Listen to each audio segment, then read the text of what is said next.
सास का घूंघट पार्ट 5। अब तक हमने देखा कि पंचायत के फैसले के अनुसार घर की सारी औरतें खंडहर में रह रही हैं। अब देविका के सामने सबसे बड़ी चुनौती ये है कि घर की औरतों को आत्मनिर्भर कैसे बनाया जाए। देविका ये सब सोच ही रही थी कि तभी उसकी नज़र मिट्टी के बर्तनों पर गई। अरे, ये इतने सुंदर सुंदर मिट्टी के बर्तन किसने बनाए हैं? ये बर्तन तो माँ जी और चाची जी ने बनाए हैं। अरे वाह, इतने सुंदर बर्तन तो मैंने आज तक नहीं देखे। माँ जी, चाची जी, आपने ये कहाँ से सीखा? अरे बहू, ये तो हम बचपन से बनाते आ रहे हैं। ये स्टील, पीतल और कांच के बर्तन तो अब चले हैं। पहले तो मिट्टी के बर्तन में ही लोग खाना खाते थे। ठीक है, तो हम दोबारा से मिट्टी के बर्तनों में लोगों को खाना खाना सिखाएंगे। वीना दीदी और सुजाता भाभी, आप दोनों बताओ, आप दोनों को क्या क्या आता है? मुझे तो खाना अच्छा बनाना आता है। बस खाना बनाने के अलावा मैंने कभी कुछ किया ही नहीं। और वीना दीदी, आप बताओ, आपको क्या क्या आता है?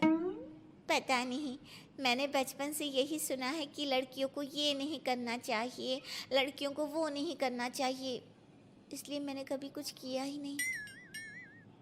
देविका, वीना को सिलाई, कढ़ाई और बुनाई बहुत अच्छी आती है। हाँ, आती तो है लेकिन बहुत अच्छी नहीं। बहुत अच्छी भी आ जाएगी। अब देविका और बाकी सभी औरतें गांव में सबके घर जाती हैं और गांव की सभी औरतों से मिलकर कहती हैं, भाभी जी, अगर आपको अपने या अपने घर वालों के लिए कपड़े सिलवाने हो तो आप मुझसे ही सिलवाना। बहन जी, मिट्टी का चूल्हा, बर्तन या मटका बनवाना हो तो मुझसे ही बनवाना। मैं और विमला दीदी आपके घर के सारे बर्तन बना देंगे। भाभी, आप कभी किसी काम में व्यस्त हो और खाना ना बना पाओ ना, तो आप मुझे बता देना, मैं आपके घर के लिए खाना बना दूंगी। वो क्या है ना, आप तो सारा दिन खेतों में काम करती हो और कभी कभी खाना भी नहीं बना पाती होंगी, इसलिए। इस तरह घर की औरतें जी जान से अपने अपने कामों में लग जाती है। धीरे धीरे उनका काम बढ़ जाता है और वो अपने खंडहर को ठीक करने में लग जाती हैं। वहीं दूसरी ओर घर के सारे आदमी घर का काम संभाल नहीं पा रहे थे। अरे भाई कल्याण, चाय तो पिला दे। जमाना हो गया अच्छी चाय पिए हुए। आप भी ना घर के दामाद से क्या क्या काम करवाते हैं। अभी लाता हूँ चाय। कल्याण, तुम दामाद नहीं बेटे हो, इसलिए इस घर के सुख दुख, घर के काम और बाहर के कामों में तुम्हारा सहयोग तो होना ही चाहिए ना। इतने में कल्याण चाय बनाकर ले आता है। जैसे ही सचिन चाय पीता है तो उसके मुंह से चाय निकल जाती है। जीजा जी, ये क्या बनाया है, इतनी कड़वी चाय? इससे अच्छा तो करेले का जूस होता है। देख सचिन भाई, मैं तो ऐसी ही चाय बनाता हूँ, पीनी है तो पी, नहीं पीनी है तो अपने आप बना ले। मैं खाना बनाने जा रहा हूँ और अकेला नहीं बना सकता, आप में से कोई मेरी मदद करो। सचिन मेरी चाय की बुराई कर रहे थे ना, तुम जाओ अब खाना बनाओ। सचिन और मोहन दोनों खाना बनाने में लग जाते हैं। मोहन भिंडी काटकर कढ़ाई में छोड़ देता है और उसमें पानी डाल देता है। आपने भिंडी में पानी क्यों डाला? शायद पानी नहीं डलता, पता नहीं, लेकिन माँ ने कभी भिंडी में पानी नहीं डाला था। लेकिन बिना पानी के भिंडी बनेगी कैसे, मतलब गलेगी कैसे? बिना पानी के बनाएंगे तो चिपक नहीं जाएगी कढ़ाई से? पता नहीं, चलो देखते हैं कैसे बनती है भिंडी।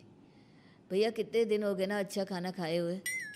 खाना तो सुजाता बनाती है, इतना मज़ेदार खाना कोई और बना ही नहीं पाता। सचिन और मोहन खाना तैयार करके ले आए। सभी आदमी खाना खाने लगे। खाना बना तो बहुत बुरा था, लेकिन किसी ने बिना कुछ कहे खाना खा लिया।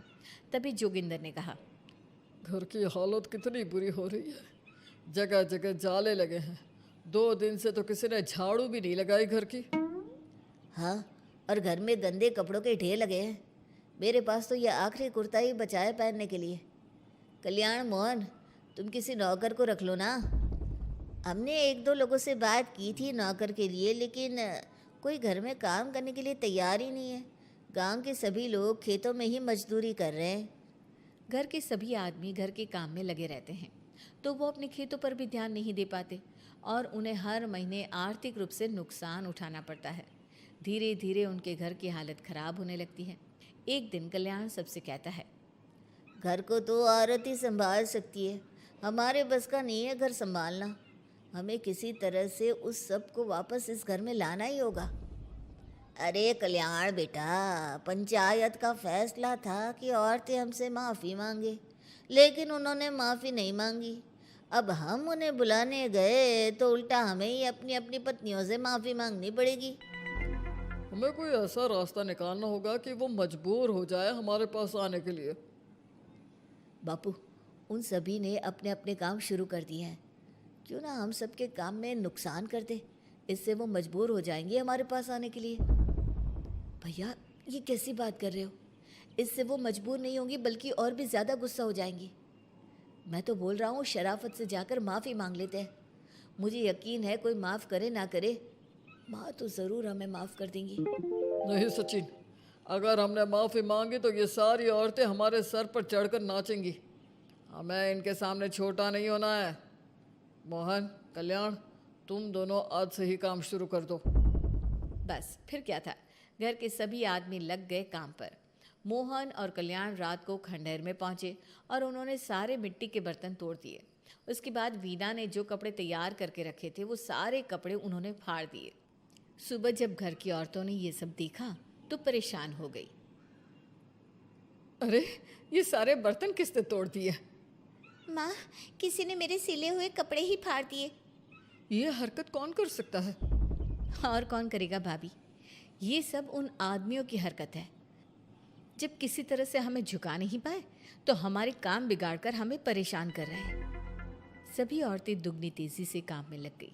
उन्होंने दिन रात मेहनत की और उस खंडहर को महल की तरह बना दिया। उनके काम की तारीफ सुनकर दूर दूर के गांव से लोग आने लगे और उनसे अपना काम करवाने लगे।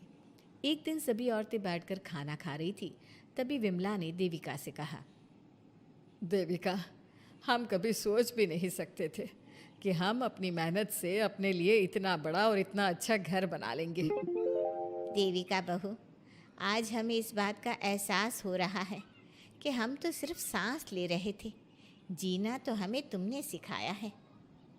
मुझे तो अब भी यकीन नहीं हो रहा कि मेरे पति की पहचान के अलावा भी मेरी कोई पहचान है।